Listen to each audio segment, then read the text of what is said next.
اب شعبان کا مہینہ شروع ہو چکا ہے۔ حضرت عائشہ رضی اللہ تعالی عنہ سے روایت ہے کہ وہ کہتی ہیں کہ میں نے نبی کریم صلی اللہ علیہ وسلم کو کسی اور مہینے میں شعبان کے روزے کی بنسبت زیادہ روزے رکھتے ہوئے نہیں دیکھا۔ کہتی ہیں کہ آپ صلی اللہ علیہ وسلم گویا شعبان کے پورے روزے رکھتے، محض چند دن چھوڑ کر شعبان کے پورے روزے رکھا کرتے۔ ہمیں ایک اور حدیث ملتی ہے، حضرت عثمان بن زید رضی اللہ تعالیٰ عنہ بیان کرتے ہیں کہ میں نے رسول اللہ صلی اللہ علیہ وسلم سے عرض کیا کہ اے اللہ کے رسول صلی اللہ علیہ وسلم، میں نے آپ کو شعبان کے علاوہ کسی بھی مہینے میں اتنے روزے رکھتے ہوئے نہیں دیکھا جتنے آپ شعبان میں رکھتے ہیں۔ کیا وجہ ہے؟ آپ صلی اللہ علیہ وسلم نے فرمایا کہ یہ وہ مہینہ ہے جو رجب اور رمضان المبارک دونوں کے درمیان آنے کی وجہ سے لوگ اس سے غفلت کرتے ہیں۔ یہ وہ مہینہ ہے جب اللہ سبحانہ وتعالیٰ کے پاس ہمارے اعمال پیش کیے جاتے ہیں۔ میں چاہتا ہوں جب ہمارے اعمال پیش ہوں تو میں روزے سے رہوں۔ ہمیں بھی چاہیے کہ ہم شعبان میں روزے رکھیں۔ علماء اکرام کا کہنا ہے کہ آپ کوشش کریں کہ شعبان کے سٹارٹنگ کے روزے رکھیں۔ ایسا نہ ہو کہ آپ شعبان کے پورے روزے رکھیں اور رمضان آئے تو آپ کو ویکنیس فیل ہو، آپ کے رمضان میں روزوں میں دقت آئے۔ اس لیے کوشش کریں کچھ روزے رکھیں اور چند دن چھوڑ کر پھر دوبارہ روزہ رکھیں۔ شعبان کا مہینہ برکت والے 4 مہینوں میں سے ہے۔ روز اللہ سبحانہ وتعالیٰ اپنے بندوں پر خاص نظر عنایت فرماتا ہے۔ ایک بہت چھوٹی سی دعا ہے جو ہمیں شعبان کے مہینے میں پڑھنی چاہیے۔ اللہم بارک لنا فی رجبنا و شعبانا بلغنا رمضان۔ اس دعا کا ترجمہ ہے، اے اللہ ہمیں رجب میں اور شعبان میں برکت عطا فرما اور ہمیں رمضان تک پہنچا دے۔ سبحان اللہ۔ یہ دعا اب ہمارے پیارے نبی صلی اللہ علیہ وسلم بھی رجب اور شعبان میں پڑھا کرتے۔ آپ بھی اسے یاد کریں اور ضرور پڑھا کریں۔ شعبان میں ہمیں کون سی عبادتیں کرنی چاہیے؟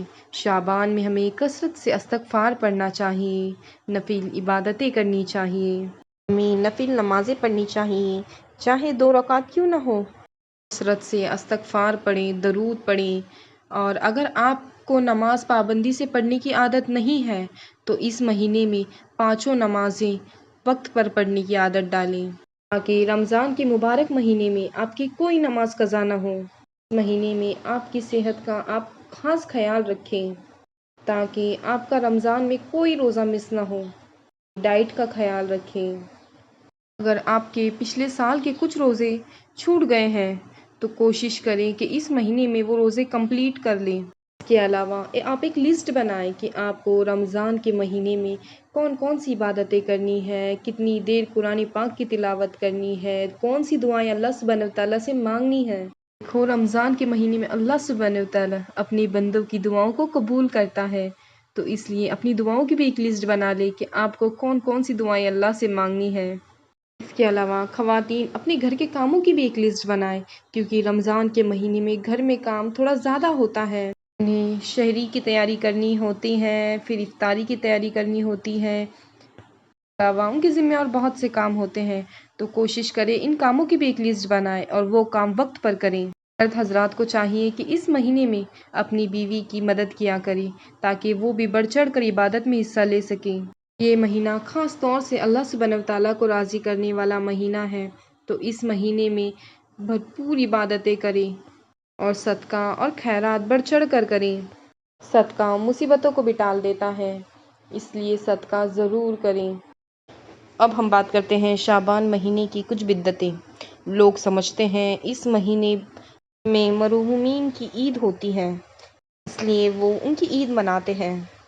یہ ایک بدعت ہے، ایسا کرنے سے آپ کو گناہ ہوگا۔ کچھ لوگ سمجھتے ہیں 15 شعبان کو حلوہ بنانا ضروری ہے، تو یہ ہمیں قرآن اور حدیث سے بالکل بھی نہیں ملتا، تو یہ بھی ایک بدعت ہے، ایسا کرنے سے آپ کو گناہ ہوگا۔ اس طرح کی باتوں کو آپ بالکل فالو نہ کریں۔ اگر آپ چاہتے ہیں آپ کے مرحومین کے لیے کچھ کرنا تو ان کے لیے دعائیں مغفرت کریں، وہ آپ کسی بھی دن کسی بھی وقت کر سکتے ہیں، ان کے لیے صدقہ خیرات کریں، لیکن کسی ایک مخصوص دن پر ان کی عید منانا یہ ایک بدعت ہے، اسے بالکل فالو نہ کریں۔ میں امید کرتی ہوں آپ کو یہ ویڈیو پسند آئے اور آپ کے لیے فائدے مند ثابت ہوں۔ اگر کوئی ٹاپک مجھ سے چھوٹ جائے تو آپ مجھے کمنٹ کر ضرور بتائیں۔ تاکہ ہمارے بھائی بہنوں کو اس سے مدد ہو۔ اللہ حافظ۔ اللہ ہم سب کو نیک کاموں میں بڑھ چڑھ کر حصہ لینے کی توفیق عطا فرمائے، آمین۔